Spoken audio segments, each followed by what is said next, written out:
I get a lot of people who move to LA and somehow they get my phone number or my email. What I tell them is that LA is kind of the perfect place to try something. Everybody's coming out here for a dream. We're all chasing something, reinvention, discovery, exploration, whatever it is. And I think in Los Angeles, if a show is a hit, everybody will know. If it's not, nobody's going to know. And that's the best place to be as an artist. If it's not, nobody's going to care. And nobody's going to care. Exactly. And so it leaves, it's not that the stakes are low, it's that the reward is so high.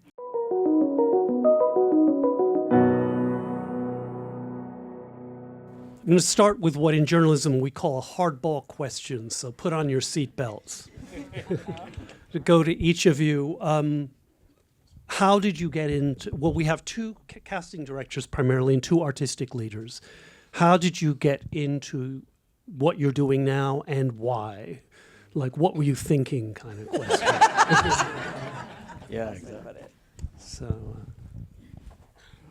this goes way back to my days in Chicago when I went to, Chicago. When I went to Illinois State, I was a high school teacher. And then I went to Illinois State because they want you to keep on training. And I was directing high school plays. And I didn't think I knew what I was doing. So I went to ISU to get an MFA in directing. And then my professor said, this is too long. Then they said, you've done educational theater all your life. Why don't you try some professional theater? Why don't you become an intern? So I got an internship at Steppenwolf Theater in Chicago. And that was when they were just starting out. And I was part of the very first staff after I was an intern. And then I just sort of gravitated to the place that needed most help. And then it was casting. The Steppenwolf did all their plays with their own ensemble, but then they decided to do Grapes of Wrath, and they didn't have a Ma Jode, and they didn't have a Pa Jode and Grandpa and Grandma. So I had to find those people that were not part of the ensemble, and that was my beginning. thank you. I was an actor and a director. I'm still directing when I get a chance. Come see The Wedding Singer at the Colony. We open in June. I am directing. And I directed a show in Hollywood that Beth Holmes, a number of you know Beth Holmes, the casting director, came backstage. And this is when she was in her prime as a casting director. And she said, I love the direction. Would you be interested in directing casting sessions? Well, you're an actor, so you say yes. And then you go, what is she talking about? And 2 days later, she hired me. So I'm like, I guess I had to figure this out. And that's kind of how it started.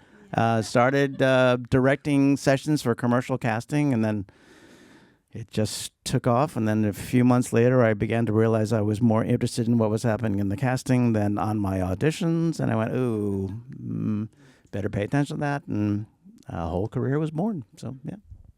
That's great.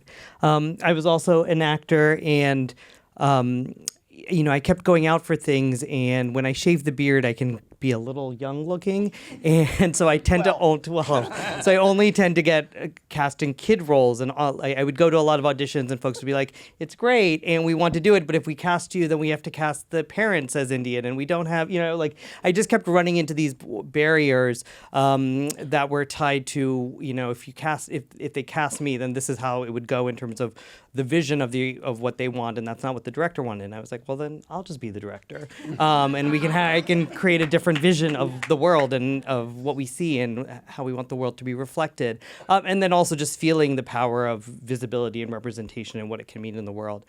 So that's kind of how I got into directing. And then there was a time where I went back into being an actor a little bit after graduate school. But when you're an actor in theater, you have to show up every night after opening. and you have to be emotionally present. Yeah, we don't do that. I don't do anymore. any of those things anymore. And so I have such admiration for everyone who does that. And so, yes, I'm much happier behind the scenes in those ways. It's so funny. I love that I'm learning. Like, Phyllis, I had no idea that you were a teacher and you directed plays. Like, this is amazing. I love this. I was an actor. I still am an actor. I started doing theater when I was a kid. I went to theater camp. I am a theater kid. I went to theater camp for my whole life. And I went to school for acting. I went to NYU. And when New York became a place that felt like it was challenging, LA seemed to be calling me and my 4 best friends. And we all came out here and realized this is pre-iPhone, so we didn't know what else to do besides make theater. And we decided we had to start a theater company. And that is what we did. And so I sort of fell into artistic leadership. I was always an actor, and I was an actor and a director in college. And artistic leadership is what kind of happened. And now I'm still acting, directing, writing, and producing, doing it all at the same time. Thank you. Let's resume with Stefanie, and let's roll back this way. What is your favorite part of the job? I think God, that's so hard. My favorite part, I think, of being an artistic director is the programming and the new play development. Because I am a theater company, is an ensemble-based theater company. We focus entirely on new works. So world premieres primarily, and sometimes we do West Coast and Los Angeles premieres. But the core and heart of what we do is development. So taking a play from an idea and inception to a reading to a workshop to a full-scale production. So I think my favorite part of the job is being able to identify the potential of a new work to then be able to get in and get dirty with the development of it. That's great. I have kind of 2 parts. One is that first day when you enter the theater of tech and you kind of, it becomes real what you've been doing in the rehearsal room, and you start to see particularly all the different component parts, all the design, all of those things start to come together and build. I know it is also very slow and very frustrating, but it is also, for me, one of my favorite parts is that first day into the theater. And then the other is when you have a show and it's running and you start to see people come back a second or a third time. So it's, when they start to, you know that a piece is really connecting and resonating when you start to see faces become familiar during a run. I think my favorite part is when I have somebody that I believe in, who's maybe on the greenish side or building his or her career, and I bring them to somebody and they get as excited about that person as I am, which happened on American Idiot when we worked together with this, not important hoods, but we brought him in as an understudy, and then the lead got fired, and then he got the lead, so boom, this kid just boom, boom, boom, so, and when you have somebody who goes and believes in that person as much as you do, it's incredibly exciting to me, so. I have to second all of those. Those are like brilliant parts of the process. It's such a wonderful thing to see something start out, to find a new play, a new actor, and watch them grow through the whole process. I love auditions. I love watching actors deal with directors for the first time. And I love especially watching the final product, because we get stuck in audition. We hear the same scenes over and over and over again, and we become experts on those scenes. And then when you get to see it all put together, I forget about what happens between those scenes sometimes. So the story told, the way it's supposed to be told in the first production of a play is beautiful to me. Can I just add one thing too? You were talking about we get to see it, which is great. And the difference is when you're casting movies, it could be 2 years before you see it. You know what I mean? So what I love about casting theater is it's, 6 weeks, 8 weeks, whatever, and there it is, which is just very exciting. Yeah, and I'm so lucky because at the Geffen, we all work right around the stage. The theater is the center of our building. So everybody knows the rhythms of the production of the plays. The whole group knows where we are in text and where we are, how close we are to opening, and when those actors come to the theater for the first time for their auditions. It's a cycle, it's a process, and it's wonderful. Thank you. I have a two-part question. One is, how are new voices and experimental voices changing the landscape in theater? The second part is, are they?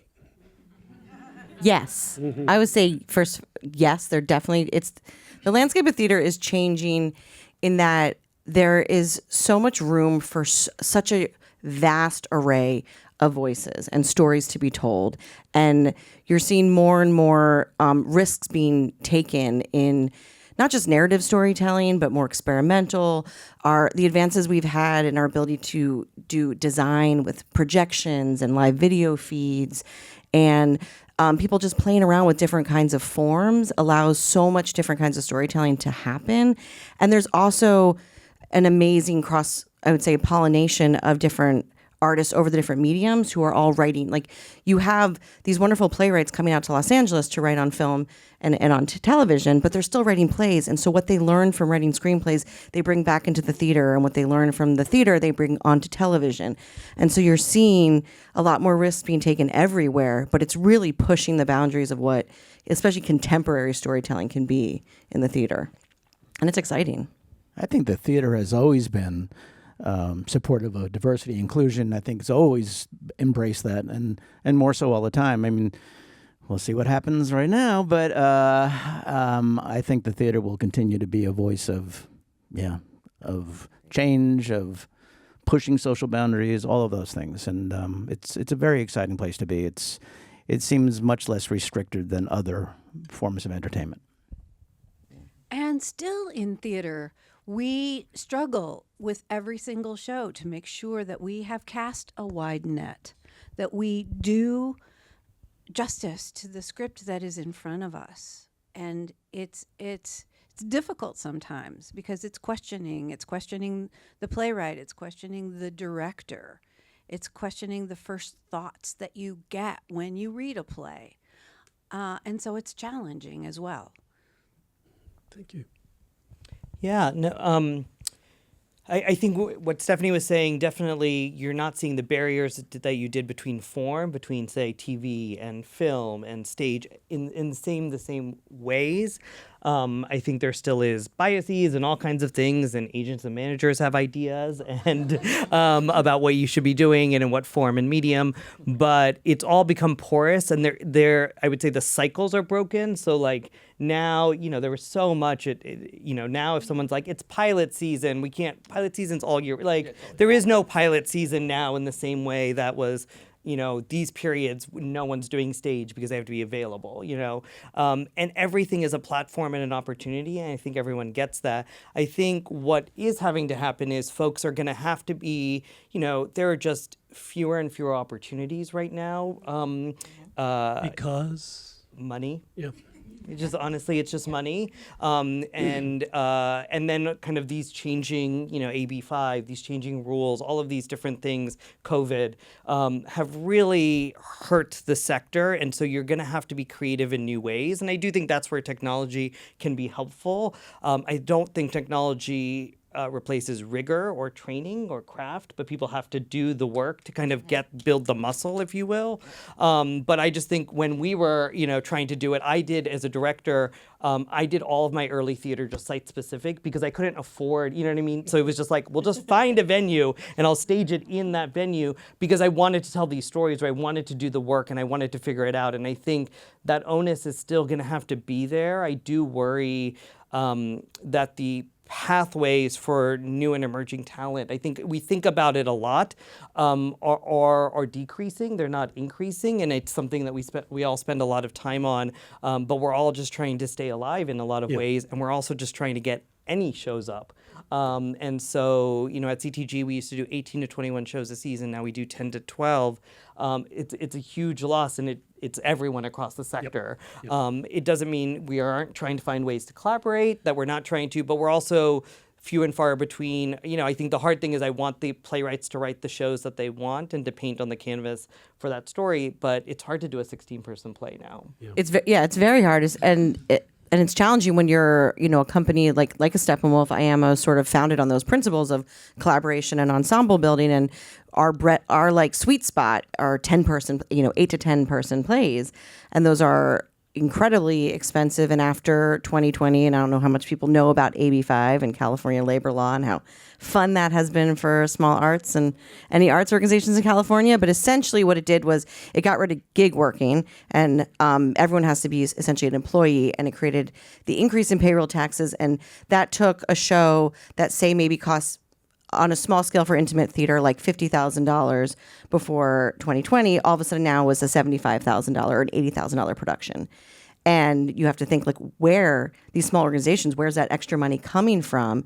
And so what it does is it decreases our ability to produce the same amount of work, the kind of work. And so you have to get really creative.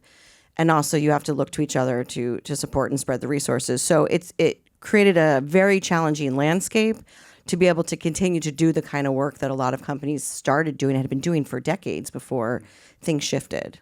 When that labor law came in, I had predicted that it would impact the number of productions being done and the opportunities. Oh, yeah. However, at least according to our listings at Stage Raw, that's not entirely the case.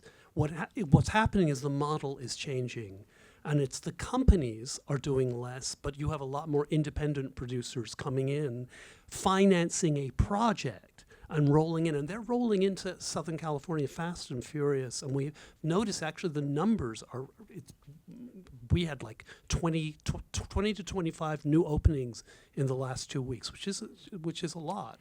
It's a lot of activity. It's a lot of, I mean, it's great, but it's also hard for building community. Yes. Because what happens is you get all these one-offs and different people who are producing work, and it's great for the influx of work, and it's great for just arts and culture in general, but it is really hard to maintain community, which is about collaboration and sharing resources and building towards a future, especially if our goal is to create a Los Angeles that is known as a theater town. Whether how close or not we are to that, that's what a lot of people are excited about, and that does make it harder, I think. I wanted to track back, Snehal, to a question for you. When you had mentioned you were an actor and you would get cast and then they couldn't do because your parents had to be Indian, and so you said, forget it, I'm just going to get behind the director's mantle and fix this. Have you seen a change in that kind of literalist approach to, and is that part of the evolution of experimentation in the form? I would say yes, and then it's like a little bit of a pendulum swing moment. We're about to do a production of Hamlet. We haven't done Hamlet in 50 years at the Taper, and the number of can you just do it like Shakespeare did it? Which is like, you know what I mean? Which we just don't want you to have an agenda for your Hamlet. If I did it the way Shakespeare did it, which would be banned in states, it would be all white men, all men. It would be 4 hours long. You know what I mean? It would be all these things. Do you know what that means? And like, don't come in with a concept. Well, everything has a concept. Like you don't. What does that mean? Not to. You know what I mean? So it's just interesting what those conversations are, and it's all imagination, right? Like they speak in verse, and this, like, it's like there's a ghost, that haunts a guy. There's many things that, and so I think what I worry about, where artists can help us, is to expand our imagination. Right now, I love like puppetry stuff. I love things that are not solely language based, because it just takes us out of this world of literalism and naturalism that TV and film have definitely had an influence on in the theatrical world. And it's the thing about good theater is most of it exists in your imagination, right? It's not all literally there. It's being invoked and brought to life by those artists, by the actors, by the words, So I just keep thinking about, sorry, I went off on a tangent. I want to just follow up on something you were saying about that. But it's been very, very interesting how much everything wants to become so literal, and that's not the essence of this art form. Yep. In those ways. And what was your question about that you were answering?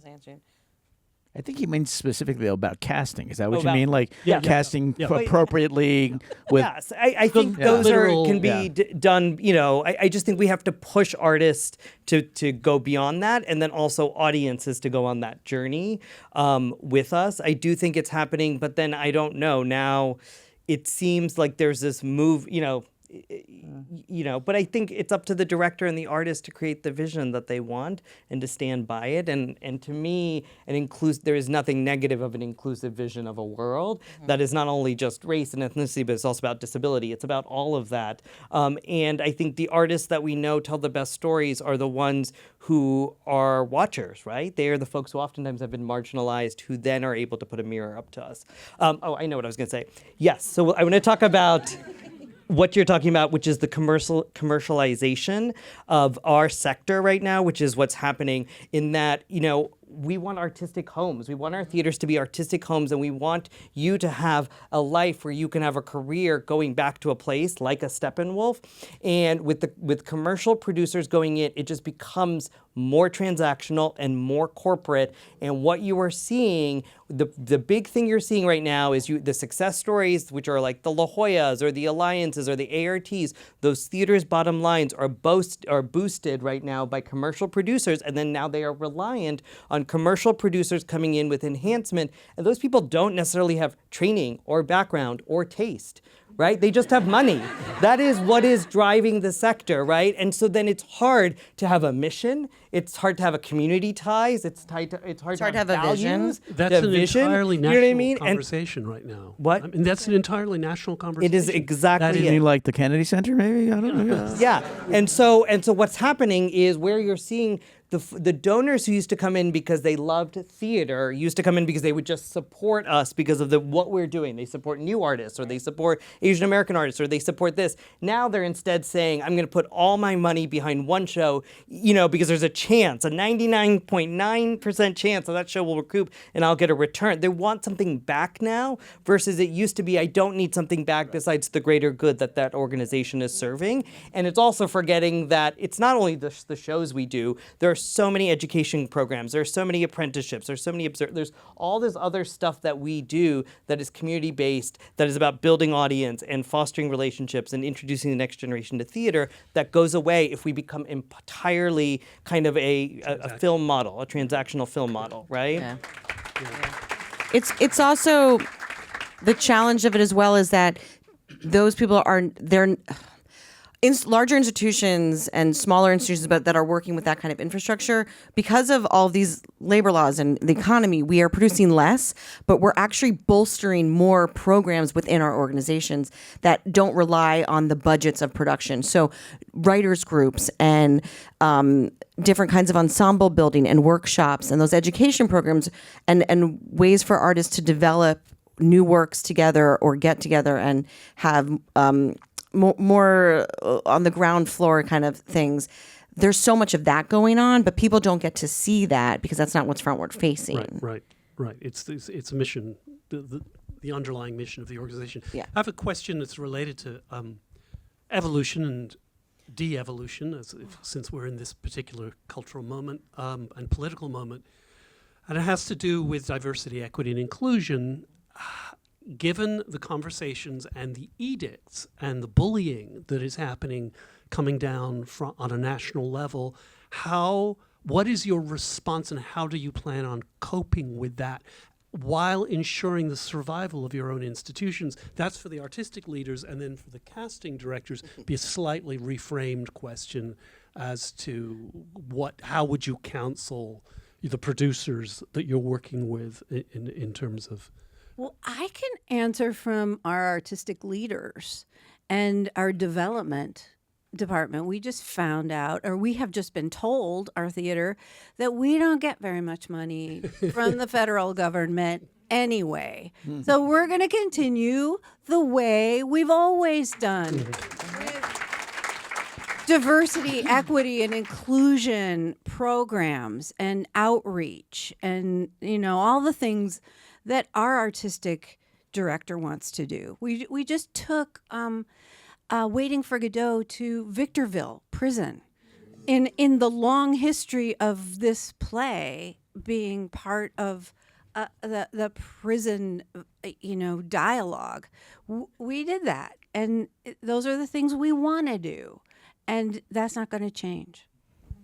And actually, I remember John Malkovich when the national, what was it, the national programs would come to Steppenwolf and talk about what we wanted and what they wanted us to do. And he said, we're going to be here before and after this meeting. We're going to do the things we want to do, and there's nothing you can do about it. Sorry.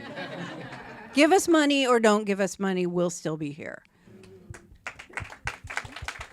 I would say so far, same thing with the producers that I'm working with. Nothing's changed. I think basically we're going ahead with all the things we always did. Diversity, inclusion, and just, I think that it's important. Lehman Brothers was the three brothers. They were different ethnicities. Did anybody notice? I mean, anybody care? I only have an issue when I feel it's shoehorned. You did it just to do it. That is like, I feel that doesn't work either. But I think, I don't think anything has really changed. I think that I have very brave producers that I work with, and they're determined to do what is right and have these wonderful new voices. And just also real quickly about the programs. I'm also president of the Foundation for New American Musicals, and we are also out there all the time encouraging new composers and lyricists and writers. So in the musical world too, so giving them a voice too, and those are coming some very marginalized people and like kids who are like growing up in terrible neighborhoods who have these incredible things to say. All of that I think is important. I think that's what the theater does. I think the theater gives us that voice, a chance to do that. And there's so many different levels that you can do theater on, which don't really necessarily exist in film, certainly not on television. So I think that's what we do. We give people a chance to get to be heard. So. Yeah. Going back a little bit, Steven, I'm like one question behind tonight on everything. The other thing as a director and as artistic director that it's easy for all of us to feel powerless in different ways. And definitely when I was an actor, I just felt powerless, that I was like, they look at me this way and I get invited to these things. And it's also for you to define how you want to be seen and what you want, you know what I mean? And I think a good director, I will always, if folks submit, I think we've had opportunities where you've been like, you didn't think about it this way, but this person submitted, they're really good. Have you ever thought about, you know what I mean? And there's a good dialogue there that can open us up sometimes from our own worldviews. And I know I love that and relish that kind of conversation, but it takes an actor saying, okay, I know the description was this, but I'm not this, but I want to do it and I can do it. Go ahead and submit, right? Go ahead and try. Go ahead and send a little note with that. And chances are, if nothing else, we'll bring you in. You know what I mean? Just because we want to meet and have that conversation. And I've seen whole productions change conceptually based on that. And so that can definitely happen. But I also think the artistic directorship across the country is changing. I think it used to be old white men, and now it's not, and it's great. So I think with those, you are representing a different voice as well in your vision. I think that's for all of us. And then it goes the other way of also, when I was an actor, then I would get called in all the time for Palestinian or Israeli. And I was like, I'm clearly not. I'm clearly not. But, but when I was a young, I would just go in. I would do it. And I was like, and there was one time where I finally got an offer and I was like, oh, but I'm not. So why didn't I just say no? Or why didn't I just have that dialogue early on with the agent or the casting director that, look, you may not be able to tell the difference, but the community will, or the people in the audience will, and they will say something to me, even if they don't say it. So I'm never going to do it. So I'm flattered, but, and I think that sometimes you just want to say, yeah, I just felt I was young and eager and wanted to say yes to everything. And there's kind of just a line about that where I just learned, we're wasting all of our times that way, and there's a better place for you to see me. And I should tell you what those roles are, you know what I mean, and not be afraid about that. Should we talk about authenticity? Because this is something that we deal with all the time, right? I mean, it's important that if it comes up that they want someone of Indian heritage, don't give them a Palestinian, you know what I mean? And so don't lie, please, Here's a question I'd like to pose to everybody, and it is tied directly to authenticity, and that is, if Snehal established, and I think accurately so, that this is an art of pretending to be who we're not. It's an art of imagination. Then how can you justify a case that I'm of Indian descent, therefore it's absurd that I play somebody from Iran or something? How do you balance those two? Let me jump in here, because I think this question comes up a lot, and I think authenticity is a challenging conversation to have. At least. I say that as an actor, I say that as a director, and I say that as an artistic leader who, like, I'm actively auditioning. I am a Jewish girl from the Northeast. I have red hair. I don't look anything like who I am or what I'm from. I've never been cast to play a Jewish person. Like, there's so many different ways that these things go, right? And so the idea of that, it's like, where do you draw the line, right? That's where inclusion is so important, that we are actors and we are able to. There's moments where a lived experience is inherently important to the portrayal, and there are moments where the imagination can take over. And it's not a hard or fast rule. I think it also depends on the story you're telling and the artists that are in the room, because a big part that comes with authenticity is also the care and support that we give to the artist telling those stories. And that's why bringing in certain kinds of consultants, whether it's intimacy or it's someone when it's about a racial issue or a religious issue, like, it's important that we're providing a lot of context and support for people, but also giving the opportunity for imagination and exploration. And so there's not a hard and fast rule around it. Because if you say only someone who's authentically this can play this, well, what about this over here? It doesn't mean the same thing.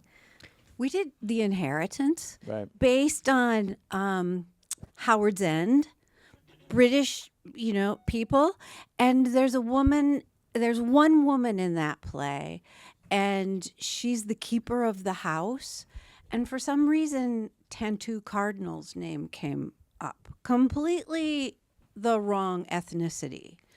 But we presented that idea to Matthew Lopez and Mike Donahue, and they loved that idea. And Matthew Lopez rewrote his script, in order to accommodate a Native American woman in this house. And that's happened a number of times in plays that I've been working at. Those kinds of things happen when you're dealing with the playwright and a director who are artists. Yeah, I think it's exactly that. It's not a one size fits all. It's one thing if you're doing a classic and you're reinventing it and you want a different landscape, and then versus if you're doing a very contemporary play, it's one thing if I'm doing Othello and I want to have I'm not going to find a more, this day, but if I'm doing this play English, but written by an Iranian American then I want to be, yes, more close to the community. I think the other thing that your question presupposes is if everything is equal. That is a different conversation if everything is equal, but everything is not equal. And there are communities, when I think of particularly around disability, there are communities that have not been on our stages. So if I'm telling a play about a deaf family, yes, I feel like the family should be deaf. You know what I mean? I should not be playing hearing people I should not have cast hearing people who are playing deaf, because there is a community of deaf artists who have not had the same opportunities and chances and still don't on a daily basis. Mm-hmm. And I think that is where, that authenticity question becomes, it's complicated, but it's just really that, and it goes back to your D, and I think it's not equal opportunities for everyone. It's the same in musicals, right? Like, let's be honest, the number of women in musical theater, it's, versus men is like 3 to 1 or 4 to 1 anytime we do auditions, right? There are so many women in musical theater. So I don't think it's fair then for if I were to take a female role and make it a male, just because there are so many women out there and it's so few and far between. And there are, in terms of the writing of musicals, there's many more male roles and then fewer male actors. And so, I just think that's where it's just important for us to always be thinking holistically about who is there and who is putting in the work and where we can create more opportunities, not less. I did a seminar about sexuality as an actor. Like, does a gay actor, only play gay roles? Does a straight actor only play straight roles? And this went on, and there is no answer. The one thing that I think I pretty much feel strongly about, I think a trans role should be played by a trans actor. Do you agree with that? I mean, I think that's kind of one of the few things that I think. Do you agree, or you're not sure? Yeah, It's tough. I don't want to take like a full stance on that, because it really depends on how I go to the writer. I'm like a writer as an artistic leader. I'm a playwright first, and so I go to the source of the story and I ask why you're telling the story and how can we best support that, and then those conversations evolve from there. So again, it's not a hard and fast rule for me. And also, like, the producer's saying to me, "Oh, I only want to see gay people for this role." Well, I'm not about to ask an actor. That's also that's it's exactly like, it. In hiring practices, you can't ask age, right? Like Right. it's all of these things, right? Like we can't ask age or any of those things. So We did Fiddler recently, and the Jewish thing came up. It's like, well, the director says, "I want a Jewish cast." I'm like, okay, well, I think I know who's Jewish. I'm not going to ask you, are you Jewish? I mean, it's. Yeah, I know. That's the truth. Yeah. So it's also, as the artist in the room, it's what it means. Am I an ally in this room? Am I recognizing that this is a space for this community? And that's what they've asked for. So actually, I'm not going to, you know what I mean? I think that is all a part of the conversation and the agency everyone has in these conversations. Thank you. It's a fine line sometimes between amplifying and then, oh my God, why am I losing the word? Tokenizing. Thank you. Yeah. It can be a fine line there, and it's important to recognize that. Can I answer the question about the restrictions and as leaders what we're doing, about with the NEA and all that stuff? Yeah. So just from the IAMO standpoint, we put out a statement, I think a week or two ago, basically saying all of this stuff is happening and fuck it, because can I say that? Am I allowed to say that? Sorry. You just did. I think it's We're too late. great. We're going to keep doing exactly what we've been doing. We are going to support as many voices and as many people as we possibly can, and we refuse to adhere to anything like that is going to be discriminatory in our minds. And we believe in the mission and the values that we have. You can go to our website and see what they are. Everything from the mission, the values, anything that we put on our website in writing, to our budget, which we consider a moral document, that says who we are, and that is not going to change. And the truth is, we looked at where's our funding coming from too, and not that much is coming from the government, and that's a problem. Very little. It's so The little. I mean, NEA that's, Very little. the So NEA is very negligible. Yeah. You know what I mean? And so, yes, I think they wish they had more, but in the 80s and 90s, the NEA has filtered down to so little. Yeah. It's project specific. Yeah, it's very project specific. It's not consistent. Look, here's where the reality of where it's going to hit is small organizations in rural areas. Sure. Who are, you know what I mean, where there isn't a lot of other funding opportunities. Unfortunately, those are the ones that are going to get hit again. You know what I mean? The most in those ways. But if you want to do a production of Our Town, apparently they will fund any production of Our Town. There was a whole separate section on their grant page about Just Our Town. just Our Town. It's the Thornton. There's a whole fund to support Our Town. Exactly. Don't look into Thornton Wilder's backstory. I think the interesting thing about this day and age, though, is we're a very big organization, and we want to posit ourselves as LA's theater company. And so I do have, it's also where can we create a space.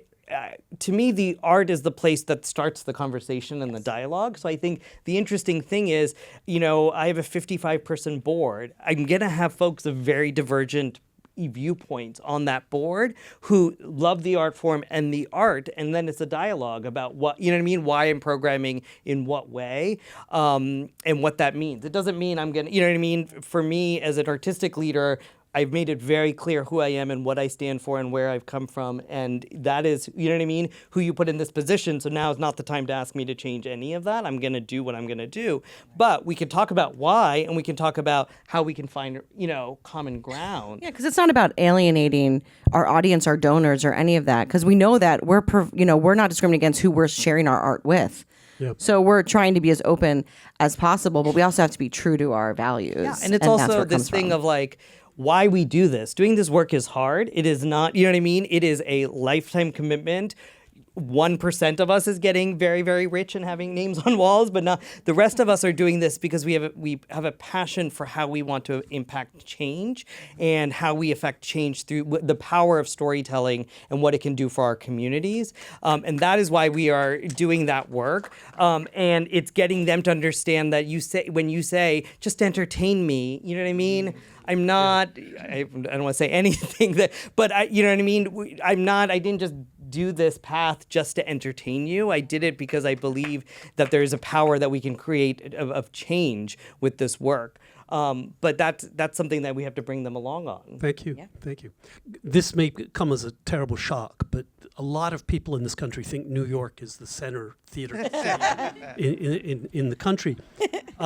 So as LA artists, That's a funny. what is it that you emulate about New York? What could we do that New York does right, and where would you diverge from that and say, Oh my God, we talk about this This all is really the time. This is tough for me as a former New Yorker, which we both are. I refer to the genuflection to New York. It's like we are doing every bit as good work here as is happening. Every time I go to see Broadway shows, I go, "Yeah, it's great," and we're doing it at the Amundsen, and we're doing it at the Geffen, and it's like it's just as good, you know. And we have so many people here who cut their teeth on Broadway and all that stuff. So it's like I'm so tired of this bullshit about New York is like I love Broadway. Don't get me wrong, it's great, but yeah, I don't know. I think what we're doing here is great work, and that's enough for me. So I don't know. I don't think it's about the comparison. Yeah. I don't look at the comparison. I think it's important for us to realistically look at what the different challenges are and why things are the sort of the way they are and how we can help shift that. And the biggest difference for LA and New York about theater is geographical. It's about the concentration of a certain area. New York is a much smaller. It's built up, right? LA is such a disparate city with so many different communities and cities within a city, and not a great public transportation system that is taking you between these areas. I mean, Steven, we've talked about this. Oh my God, the last 5 years, like nonstop. If we can solve that problem in Los Angeles, we will be able to figure out a much stronger way to create a real sense of theater and community, especially the I think we professional learned that during here. COVID, when people just said, coming out of COVID, they said, I just don't want to park anymore. I just don't want to park outside of theater. That's it, I'm done. Yeah. But Broadway, past the first few weeks, is all tourists. That's what their audience is. So we don't have that same audience, I think, here. I don't think the tourists come to LA to go see theater as a rule. No, they don't know that. But I mean, what if they did? I guess. But we Because tried it with Rock of Ages and the North. Anyway, moving on. Phyllis, do you have any thoughts on that? I don't know. I think New York is kind of tending toward the same trend that the Geffen have, and that right now is that they're looking toward people with names in their casts, and that's what they think draws people to theater, but that doesn't work. It doesn't work because what you need is the story. They don't come to see. It's like that might put them in their seats, but for a successful play, you need to carry through, right? You need to tell a story. You need success in the storytelling of it.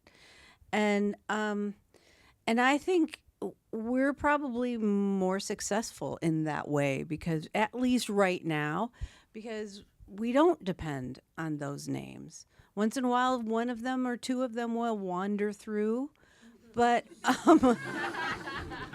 They were lost on their way to Trader Joe's. Yeah, right. But Stumbled into a theater. they're here for film and television. Once they were in a play, they couldn't sit. They can't really leave. Yeah, that's like, you mean like 8 performances a week? Are you kidding? And I say the same lines every night? What? Once in a while, we get some entirely committed people that you would recognize, but There are several film and television actors who love the theater. that's true. Right. Well, They Antaeus came Company from- is filming. they And they came from the theater, and they're terrific at it. So we don't want to But you malign have them all. to be But careful with that. yeah, my least favorite part of the job is finding celebrities. It's a royal pain in the ass. And I'd much rather bring somebody who I know is a wonderful actor in and just kind of say, look, this guy's great. So Yeah, and now my desk is in the marketing department, sort of, and and they learned that if they get a star in the show, then they don't have to do any work at all. So, so that's what it's like. Yeah, I mean, I think the biggest actual barrier to our field right now is getting people to try something new and then not like it and try something new again. Yeah. if we can do that, then we will, you know what I mean? That is what I fear for emerging artists, for next generation of artists trying to experiment. And the one thing I loved when I first came to LA, and I still love, is that there is a hubris, particularly in the TV and film world, of we can make a star, right? We can make something, versus theater tends to recycle. And I wish we could just be prouder of that we have the talent, we have the artists, and there can be a pride in discovery of new talent would bolster so much and make so much happen. And it's just really hard to do, particularly post-pandemic. It's just really hard, you know what I mean? All of our appetites have changed. So if we all used to go 4 to 5 shows a week, we go maybe 1 show a week, and then now you want something that's more of a sure bet. And if I don't know the title, maybe I at least know this person, or I liked seeing them on TV, or I'm going because it's a friend. And so I think those are the things that we have to just think about that will help shift the paradigm. But that's what's really, really hard. And struggling. And I think, yes, New York has somehow made itself the place for the stamp of approval, but I will say right now, London is where everyone's going to do new stuff. It's more You know what I affordable. mean? Because it's affordable and there's subsidies and stuff. So it is quickly losing its favor in a lot of ways.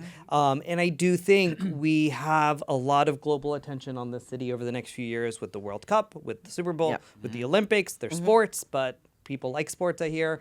And so it's just, how do we want to greet the world? How do we want to show up? How do we want to lift up our artists and the work that we're doing in these next few years? Yeah. One of the things that is the most interesting to me, it's less, I focus less on being the destination and more of the origin. So what IAMA does, which is develop new work, we're the origin and the place where work gets like birthed and originated. And this year we had 2 shows on Broadway that were developed. One was fully produced by us first, and the other was developed and written in one of our labs. And both were on Broadway this year. And that means, thank you. And that to me is so much more exciting than just moving a show there, because it shows that we're adding to the canon. We are adding to what makes theater, and that work is coming through our pipeline and through our artists. And so it feels like we are adding back into the theater world in such a great way. And that is really exciting to me, a little bit more than, you know, are people coming from the other side of the country to come see a show here? Because they all have heard about us, because all the stuff that we're working on, we send out all over the place and it gets done. And it's premiering in London, it's premiering in New York, and things are happening. So I'm excited about what we can do to be creating here. The 2 stories I always tell is I grew up in a very, very small town in Pennsylvania called Quakertown. And We're literally from 15 minutes apart. Yes. I'm from Allentown. And one of the plays that I found on a bookshelf when I was, in my local library that was there was Angels in America. And I opened it up, and to find that play, you know what I mean, when I was 15 or 16 years old, and to see, you know what I mean, and if you love scripts, you see where it's been done, where it had its first production. And I just think about that play, which, you know what I mean, reached me there. And I was just in Amsterdam, and the National Theatre of Amsterdam, their biggest production was Angels in America, and they still talk about that impact. And then I was in vacation a few years ago in PV, and I was in a restaurant in Puerto Vallarta, and I look up, and there was a Zoot Suit, a poster from our production of Zoot Suit. And we just, again, forgot that we can be that incubator for talent, just as TV and film does, to kind of have global reach and international reach with the work that we're doing here. We've just lost that sense of pride or that connection to that narrative. Well, I wanted to, as a follow-up, but in some ways you've already addressed it, and that is the flip side of the other question about what can we learn from New York, what is unique and idiosyncratic, and to put an editorial spin, what is most glorious about the possibilities of LA and doing theater that we can treasure? Wow. that's a lot. It's What is unique? diversity, isn't it? It's because people here in LA have come from all over the country and all over the world for one reason or another. And they're here and they find theater. They find a way to tell their stories in theater. And it's like, I always used to think, coming from Chicago, there is no person I can't find here in LA. There's no way I can ever say I can't find that person because I live here in LA. That's what we've got. We've got a range. Yeah, I completely agree. The diversity available here is amazing. Sometimes, well, one of the issues that I think we have as casting directors is getting past the agent who doesn't want the actors to do theater. So you need to tell your agents you want to do theater, okay? Because that's a real problem, and because then it does open up a lot more possibilities. Because what we're doing in theater sometimes doesn't pay very well, depending on which contract it's under. So, and to convince the agent that this is a new voice, this is an amazing role, all those things, is sometimes not the easiest thing to do. So what you can probably contribute to the process is make sure your reps know, no, I'm very open to doing theater. That would help us a lot, I would say. But yeah, the possibilities here are kind of endless. And because we are doing them on so many different levels of budgets, there are things that can be done somewhere. Wouldn't you say? Yeah. Yeah. You might not get to do it at the Taper, but there are other smaller venues that maybe we can start in a workshop and build it from there, and all those things, which are so exciting to do. Get on the ground floor of something, you watch a reading, and then you watch it become a workshop, and then it goes to the next level, and it's like, and go to Broadway. Good for you. That's awesome, so. Yeah, I mean, I just think somehow they still view themselves as a destination, and we view ourselves as a step on the way to a destination versus the destination it's in of itself. And I think if we can somehow change that feel, that would, and then what I don't think they're doing well is innovating the form or really thinking outside of the box. Or They, meaning in New York. York. Yeah. Yeah. And I do think we have that opportunity here because we not only have we just have this confluence of sectors, right, of TV and film and technology and tech and all of that out here. And I don't know if we're still as good about just thinking forward of what, the next 15 to 20 years can look like. Yeah. For me, I always tell writers, especially because I get a lot of people who move to LA and somehow they get my phone number or my email and they're like, I was told to come talk to you about theater in LA. And I'm like, okay. And what I tell them is that LA is kind of the perfect place to try something. Everybody's coming out here for a dream. We're all chasing something, reinvention, discovery, exploration, whatever it is. And I think in Los Angeles, if a show is a hit, everybody will know. If it's not, nobody's going to know. And that's the best place to be as an artist. If it's not, nobody's going to care. And nobody's going to care. Exactly. And so it leaves... it's not that the stakes are low, it's that the reward is so high because you can try so much and you can really go for it, and you are confined by budgets, by standards, by history, by stigma in New York. You have a lot of that. And the thing that I think, like IAMA would never exist in New York. The reason we are able to do that is because in Los Angeles, it was cheaper to find space. We were able to do this in a way that was never going to happen in New York. And what we've been able to do since then in 17 years is create multiple models of how we develop new work. And this year we're doing these new models of exploration where we're doing workshop productions, which is something that lives somewhere between a reading and a fully produced world premiere. And this is not being done anywhere else. And it could never be done in New York because the cost would be way too high because there's not a lot of return. We're doing half the amount of performances. The point of it is to develop the work. It's not about the return. It's to basically invite our audience into our development process. And so we're able to do that here. And I really don't think that could happen there because there is no place doing it there. All the new to play development institutions in New York have shut down. All over the country, there's barely anything left to really support this kind of work. And Los Angeles is a prime place to be able to do that. And I really think LA could become like the home of new play development. I would say one of the things they do. I would say one of the things they do well is they sell tickets. That's the thing here. It's a struggle. Even when you get a hit, it's at a certain point. We did Reefer Madness. It was a big hit. At some point, we just ran out of ticket sales, and that's so frustrating. You have this hit that's getting critically acclaimed everywhere. Everybody loves it, but we're not selling tickets anymore. And somehow New York continues to sell tickets. So that's the big difference. Yeah. Mm. But you used the word incubator earlier, and that's exact. I think that's historic. Having somebody who's watched the theater scene over about 3 decades, that's always what it's been. That's always what it's been here. I just we've got about 5 minutes left. I just want to ask if we have closing remarks from any or all of you. I'm saying.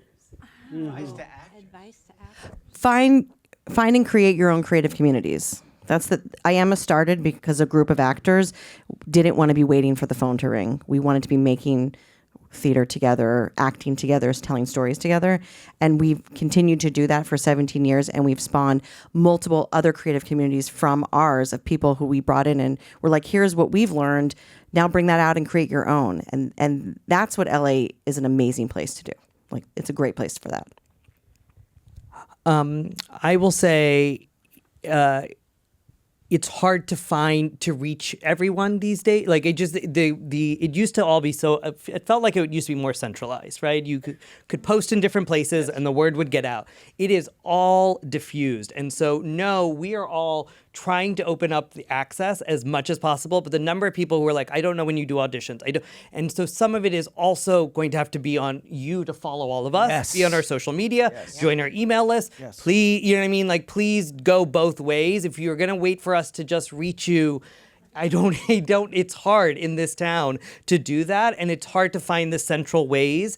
And they're great. And you know what I mean? I think we have amazing casting directors here in LA, but the number of folks who are it just feels that are waiting for us to reach out and we're just, and just saying, just follow us, just join our list, email us, reach out, ask to be on our list. And also, come say hi and come to our venues and see our work, you know what I mean, is also a part of it. And we are all trying to find ways to make sure that is as low access barrier, to make it as free or cheap as possible. But I think that's the most interesting thing is we want to meet as many of you and vice versa, but it's become really, really challenging in the last few years to do that. And then the other thing is, we're all trying to do in-person auditions as much as possible. We know, and I think we love that. It is hard, and sometimes the lines and all of that kind of stuff, we recognize that is a time commitment in this city. But I do think whenever you're able to come in, please come in. We're happy to have you. And nothing replaces that in-person connection, particularly for theater folks, right? For TV and film, it's a little bit different. But for theater, I think it just helps. And then now it's a long game.